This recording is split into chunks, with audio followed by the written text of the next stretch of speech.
Marla, Awais, thank you so much for joining me today for this conversation. I'm Sherman Whites. I am a Director of Education at the UN Marion Kauffman Foundation. And if you all could take a minute to introduce yourselves, I would greatly appreciate it. Dr. Marla? Hi, I'm Marla Sheppard. I'm the Deputy Superintendent of the Kansas City, Missouri Public Schools. Hi, and I'm Awais Sufi. I am the President and CEO of SchoolSmart Kansas City, a collaborative fund supporting school improvement in Kansas City, Missouri. All right. I'd like to take a few minutes to discuss the challenges that you all are experiencing during this health and economic crisis. Dr. Marla, how are you all faring over at KCPS? Well, I'm excited about the work that we're doing right now. I think we're doing pretty well. We would like more engagement, and we are at a point right now where we're passing out more of our laptops to provide more access to students.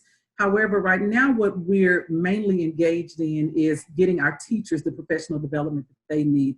What we found is to look at what kids are doing without looking at what adults are doing would not be beneficial for us. And so we have actually rolled out in collaboration with our digital learning team, we've actually rolled out a teacher professional development plan, a 2-week plan for all of our teachers so that they can be trained on all of the digital avenues that we currently pay for, that are currently a part of our toolbox, so that they can be adequately prepared as we move into the summer and, if necessary, the fall, to teach students virtually.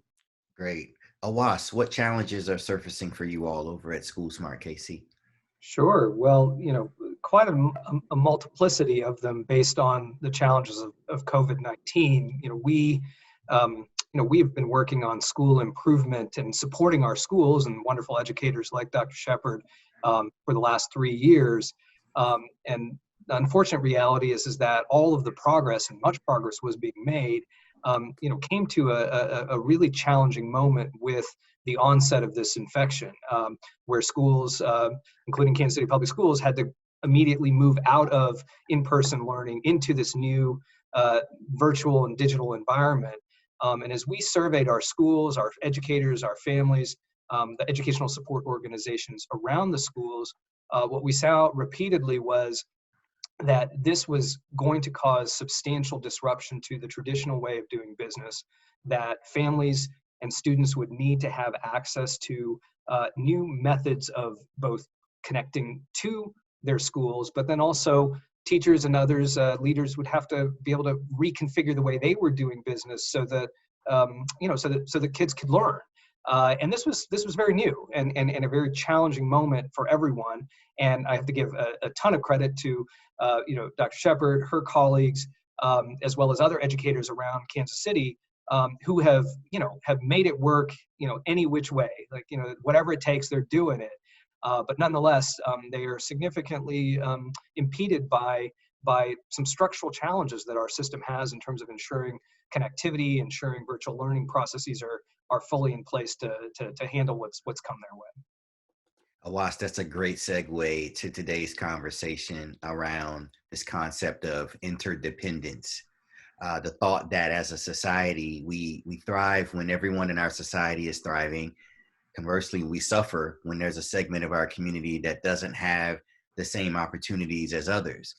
COVID-19 has made manifest many of the inequities that already exist in our society, including in the education sector. One of the challenges receiving the most attention in our region is access to technology in our most impoverished communities. As we all know, digital inclusion has been an issue for some time, but largely ignored as a systemic challenge to be solved.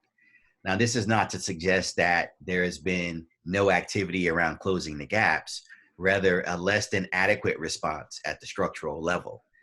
And the interdependency is now that we find ourselves in a circumstance that as a result of lack of connectivity, we're unable to serve these students in any meaningful way.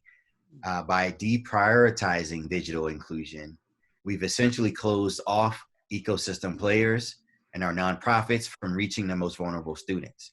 As an example, if you are an after-school service provider for this demographic, how do you reach your consumers during the crisis?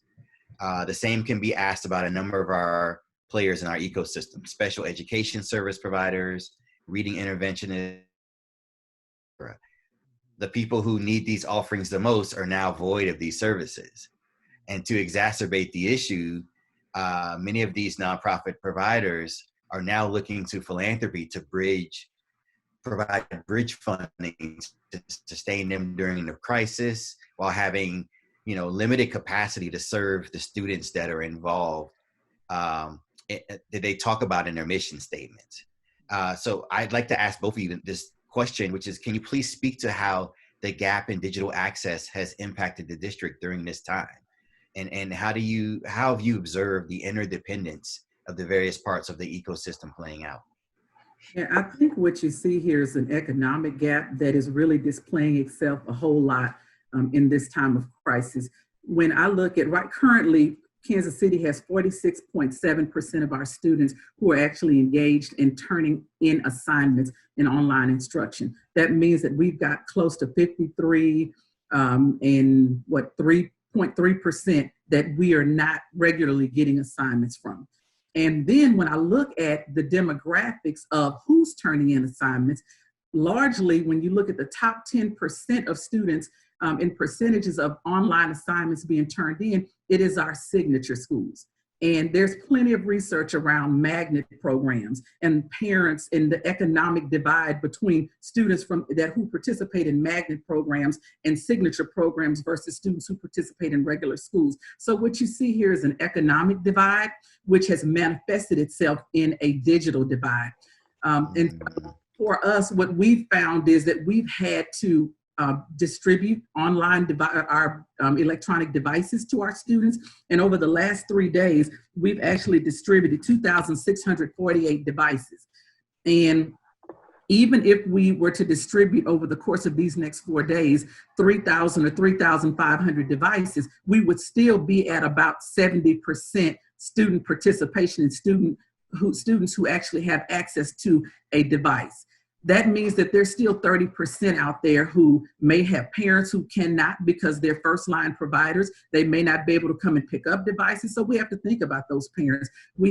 That means that we have students who may be in homeless shelters and a variety of places that make them unable to get these devices. So even with us passing out electronic devices, we still see a divide, and there's no percent that's acceptable less than 100%.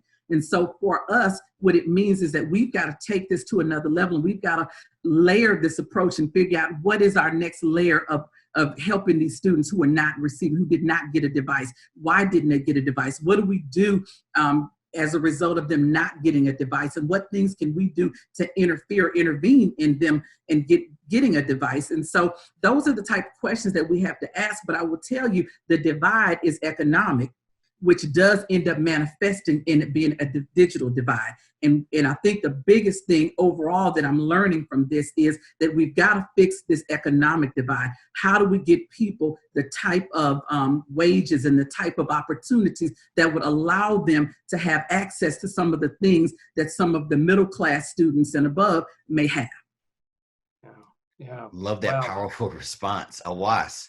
Yeah, I was going to say the same. I mean, extraordinarily powerful articulation of the issues, Marla's put forward. And, I couldn't agree more. I think, the key issue, as she mentioned, really is, we at this point in society are grappling, putting aside COVID, we were grappling with structural inequity that has existed for generation upon generations. And that has manifested itself in substantial economic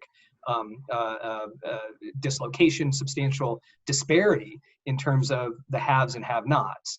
And whatever crisis comes along, and the interesting thing about this crisis in some ways is it's very similar to others in the sense that it has the same ramifications, but on the other hand, it's such a magnitude that we have not seen, at least, in my lifetime and many others' lifetimes. It accelerates the issues of inequity, right? It puts us in this position where you have the folks that, as Dr. Sheppard said, have access and have had access for years upon years upon years, and have utilized that access in ways to just become part. And, you know, I think all of us, even on a Zoom call right now, we could appreciate this. Like it's part of our own bloodstream. We don't, you know, this is just how we operate. We engage. It was not, I mean, it was not fun, but we were able to flip the switch and move into this new domain. For those without that access, you know, they are light years now, unfortunately, behind in terms of being able to catch up, because they don't have the access to the devices. They don't necessarily have access to the connectivity. They're living in neighborhoods where the challenges exist, where it is hard to get them those things. They are in family structures where the economics are really challenging for them to, you know, put down everything and go resolve this issue. And not to mention the other things that are around them. So there's a lot of pieces to the puzzle that are causing this inequity. But really, where it comes down to is that we've failed communities in the past, and this current challenge is just the next iteration of how that is playing out. And to your question about interdependence, you see that then the families that we've tried to kind of patch together the set of services and approaches and supports that help them out are now, you know, all struggling to connect the dots with that family or that student to really make sure that those services and supports are provided, because they have limited avenues from which to do that. So, you know, on one hand, you can see a really strong way that interdependence works, where all of the pieces are moving in tandem and supporting each other and doing it in a really powerful way. But on the other hand, when we see something like COVID strike, you know, it puts us all in the position where that fragile interdependence is really compromised. So a real challenging moment, candidly. I'm trying to stay calm over here, but you all are getting me all hyped with these powerful answers. I'm taking notes literally, and I heard Dr. Marla say the economic divide is the digital divide is really about the economic divide. So digital inclusion is economic inclusion. I love that. And then I heard you say, Awais, we've been failing families, you know, before COVID-19. And I have these debates with people, even in philanthropy, that the digital literacy gap and access gap was really an issue before COVID-19. It was an issue last year, 2 years ago. We just deprioritized it in the funding community and in policy. So now it's coming back to bite us, because it's so important in a circumstance like this. But I love this interdependence of housing and economic and health care policies, and how they're all interacting and intersecting with education policy and the way we're able to do our work in our sector. The next question I'd love for you all to address and give your wisdom on is do you anticipate any systems level changes occurring as a result of what we're learning about this particular issue today? Absolutely. There's no way that we can continue to operate in the manner that we did pre-COVID. There's no way. We've got to do things differently. I will tell you that I've been participating in the digital learning pathways that we have in Kansas City Public Schools, and I've learned so much. I'm not a digital native, but I will tell you, I have put forth every effort to learn everything that our teachers are learning so that I can see the path that they have to go. And I will tell you that technology makes things so much easier. I have learned so many different ways to do things that I learned to do them. I started teaching back in 1995. And so when you think about somebody who started teaching back then and who's now in year 2020, a whole lot of things have changed. And I will tell you, the way that we're teaching now is not, the kids don't have the same needs. I just think about my son. I think about the people here in my house. Our children have more access to information than any of us had. They have cell phones, they have electronic devices, they can Google, they can Yahoo, they can do just about anything they want to find out information. So the question that we have to ask ourselves is, do we need to keep handing information to them? When I was in school, teachers had to stand up and talk about, let's say, World War I. They had to tell us everything about it. We either had to read the book or the teacher had to stand up, lecture, and tell us all those things. You can ask any kid about World War I now, and they will go and get their phone and they will Google World War I, and they will be able to tell you everything that you want to know. And so the question is, as educators, how do we make that shift? how do we get ourselves to a point where we are now facilitators of people who know how to get the information and teaching them how to use the information in meaningful ways? And so if we go back to doing things the way we were, then we would be remiss in our learning in all of these 6 to 9 weeks that we've had. I think what we're seeing here is children can function without us giving them information, because a lot of the pathways that we have had to create in Kansas City Public Schools have been about us throwing problems out there, giving them a small lecture and putting them on their own. And so when we go back to brick and mortar, whenever that may be, I mean, we know that we've got a long road ahead of us, but whenever we go back, we've got to begin looking at things differently. We've got to create people who have a hunger and a thirst for knowledge and who know how to go get that knowledge. And now we teach them how to do bigger things like make meaning to it and put projects together, make predictions based on what happened in World War I, World War II. What are some things that we can perhaps look at and predict with COVID as we move throughout this crisis, but helping them to really become problem solvers. And I don't think that we've done enough of that in schools. And if we don't make that switch, then kids will become more and more bored with school. And I think in a lot of cases, they're telling us they're bored. Some of them are dropping out.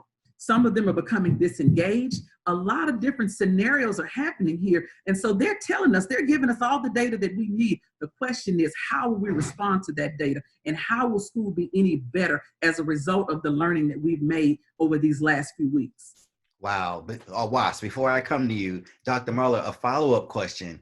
From an outsider's perspective, it seems like the administration at KCPS, you spent the last 3-4 years just trying to right the ship. And to right the ship so that you can be on par with other districts in an antiquated environment. So now COVID is pushing us into a new environment. What should change based on what you're saying? And I'm loving everything you're saying. What should change? How do you not right the ship for the old environment? How do you right the ship for the new environment? I think you'll see a lot more digital learning tools in our classrooms now, because our teachers are now, because they have time, they're actually going through modules. And I will tell you, I learned Jamboard this week. And Jamboard is such a phenomenal tool. I'm a math teacher. When you start thinking about combining like terms, when you start thinking about, the writing the number sentence that actually goes with the word problem, all of those are things that you can use Jamboard for, and they're interactive ways that kids can use it. Then when you start thinking about Google Forms, I learned Google Forms. There's no reason why we can't differentiate. I push this pretest out to students on the day before. And so by the time they get to me on the next day, I already know how to differentiate. I know who knows it, who kind of knows it, and who doesn't know it at all. So now I'm those kids who know it, I can go ahead and push them out there and let them do some creating. Those kids who kind of know it, I can still have them in my arms, in my purview, and I can work with them. But then those who don't know them, that I know immediately when they come in the classroom where exactly they need to be with me, so I can get them through the necessary steps. There are so many things that we can do here. And another thing that our digital learning team has adopted is this pick-rat model, which is really awesome in helping teachers to design lessons, virtual lessons. And what it does is it looks at the teacher and what the teacher does, and it also looks at the interaction that the student. When you look at some of the P is passive learning, the I is interactive learning, the C is creating.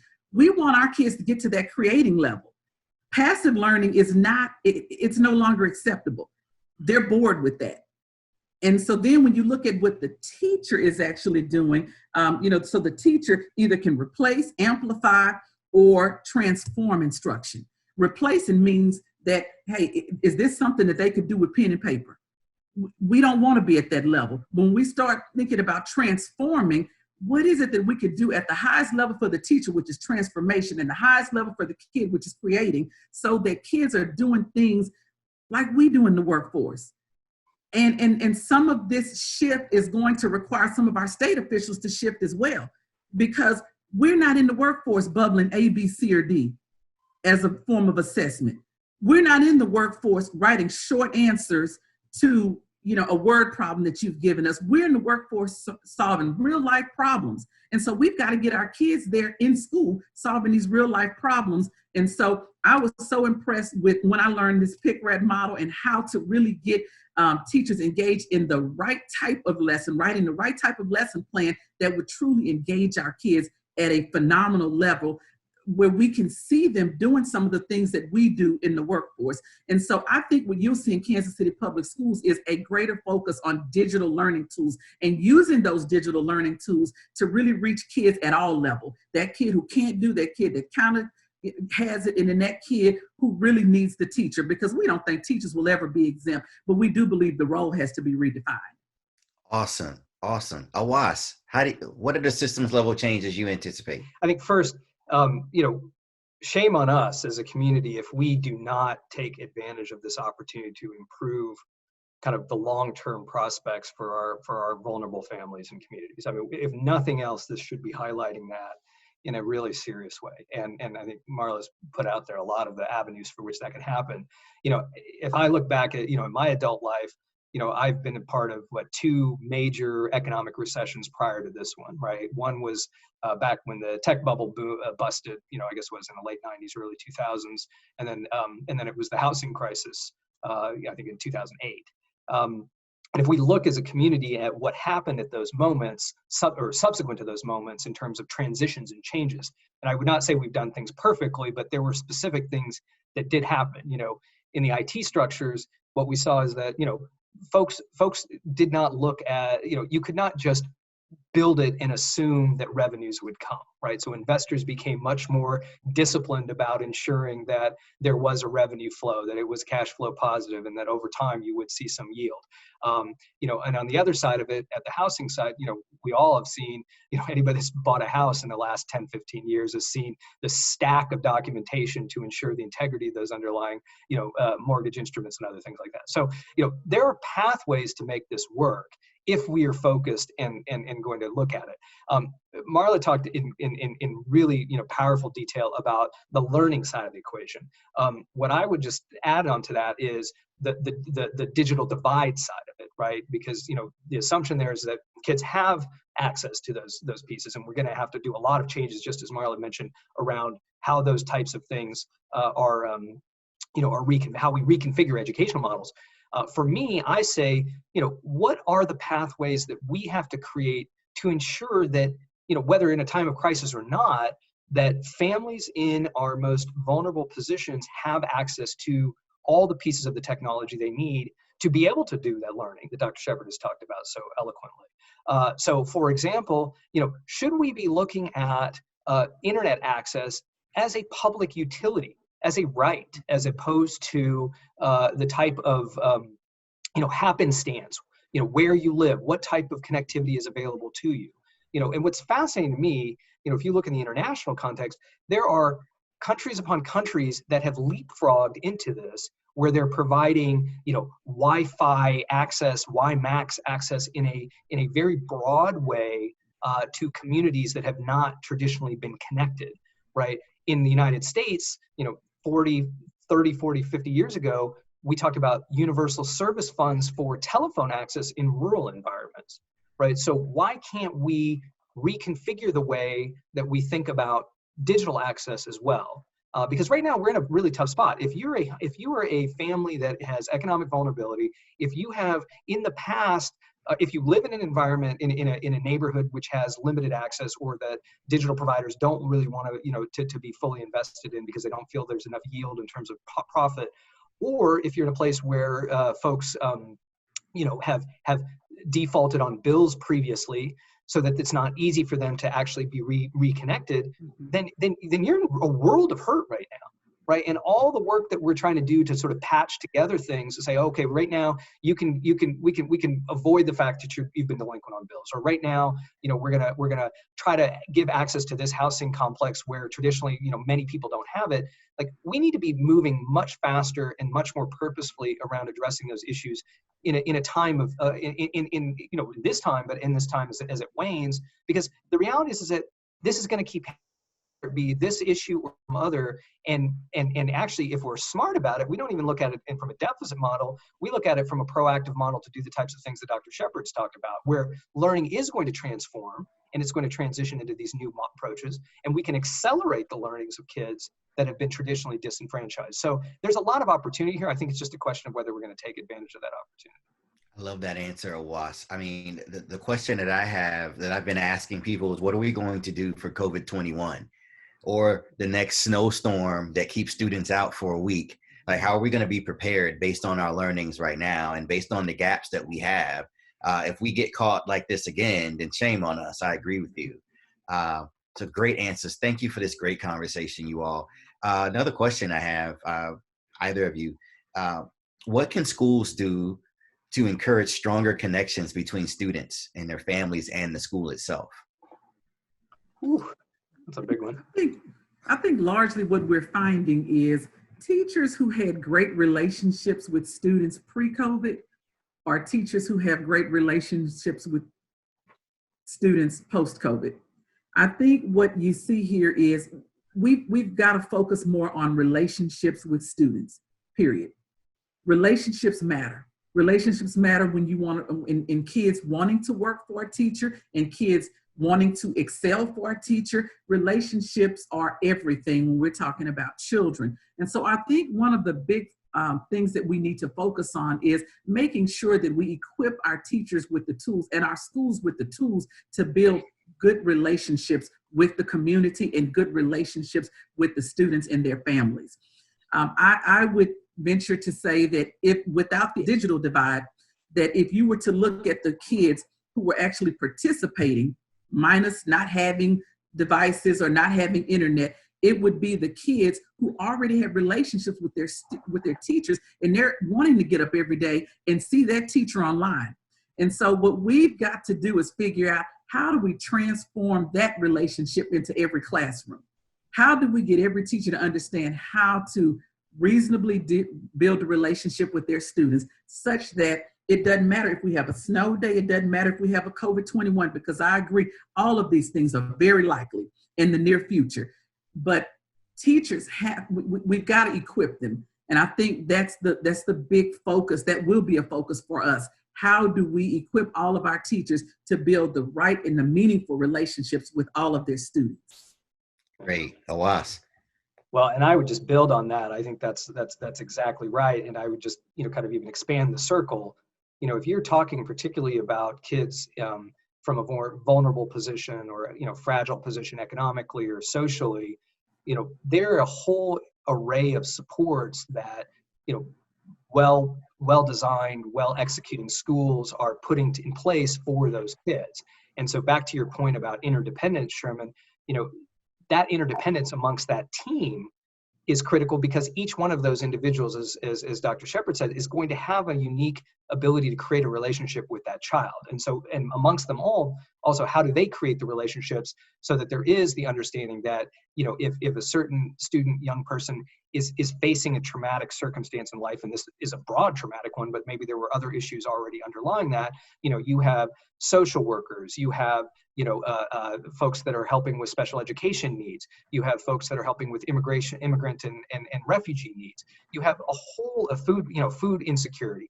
All of those issues are surrounding that student. And exactly like Dr. Sheppard said, if we've built good relationships to begin with, if we've created those bonds, then we are going to be more resilient at these times of crisis than we will be if we don't, right? And if we don't, then we're trying to make that stuff up. And crisis is going to bring the best out of people, but without those underlying sort of relationships and a sense of common purpose and bond, it's going to be a lot harder to get to where we want to go. Awesome. Final question, and Awais, I'll lob it back to you. Kansas City is famous for using the word fragmented, right? We love to go into our respective silos and work oftentimes on same projects, same initiatives, same vision and mission, but working in silos versus working together.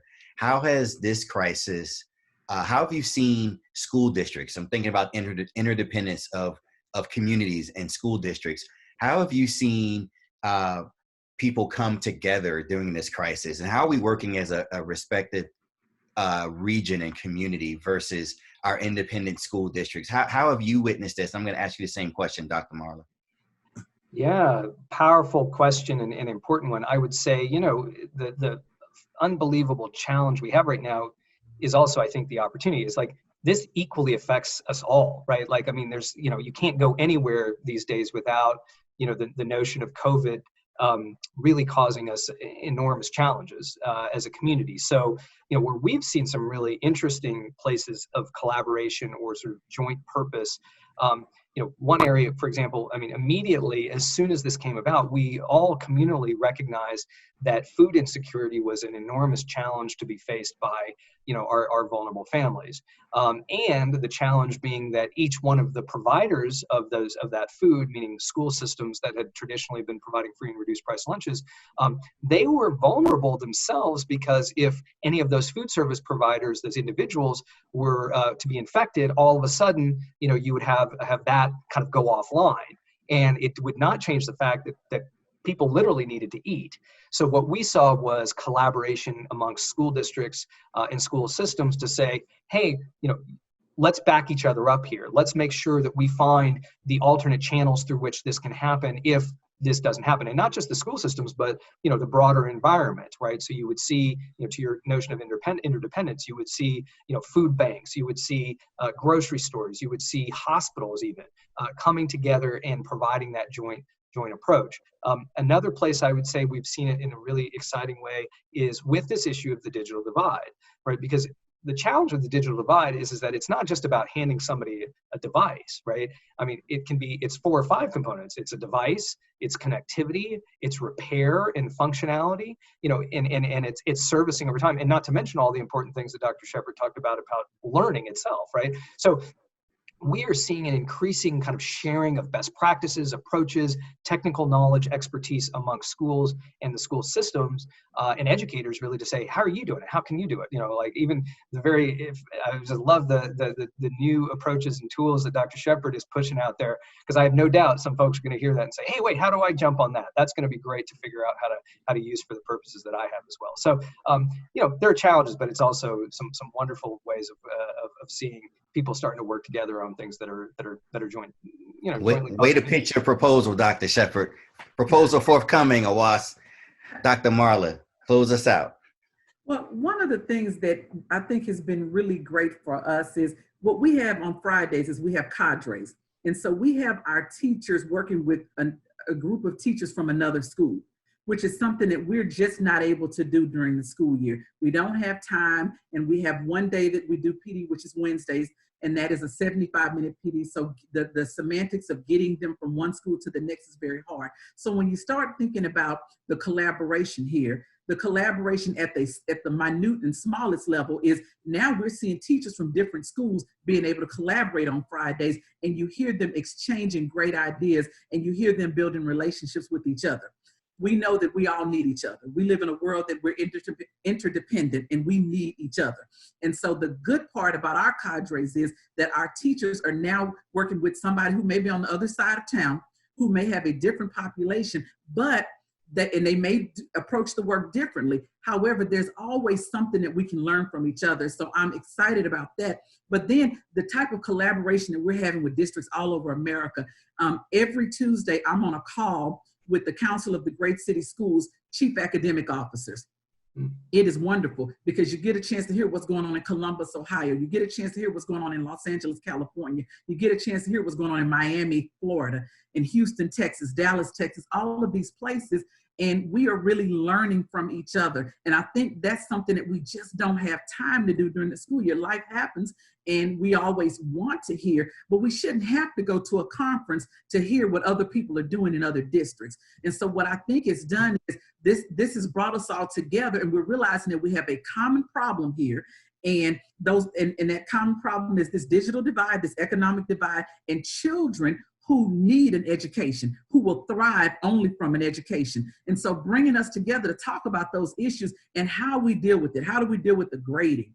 How do we deal with the kids who don't have devices? And what do we do? How do we deal with summer school? because we know that they've missed out on so much instruction. So what are next steps for summer school? How do we even get ready for the fall? What happens if we have a group of children who want to stay at home, whose parents want to keep them at home? How do we serve those children? What if we have a group of kids whose parents can't leave them at home and they have to be at our schools all day, but then we still have to have social distancing? We have a lot of scenarios that we have to work through, but it's been really great being on a call with people from all over America and hearing how they're approaching these issues. And so I think this has brought us together in meaningful ways, and we're having meaningful conversations here that really can help us as far as our relationship beyond this and what things we can do to add to each other so that everybody can benefit, because that's the thing about interdependence. The end goal is that everybody benefits. Love it. Love your responses. First, I want to thank you all for your leadership. Secondly, I want to thank you for being brilliant and knocking these questions out of the park. And then just thank you for your collective efforts to make our district one of the best in the nation, a proof point for what education reform should look like. I'm going to close it out on that. And thanks to both of you again. And until the next time, be well. Thank you for having us. Thank you very much. Take care. All right. Thanks. Take care.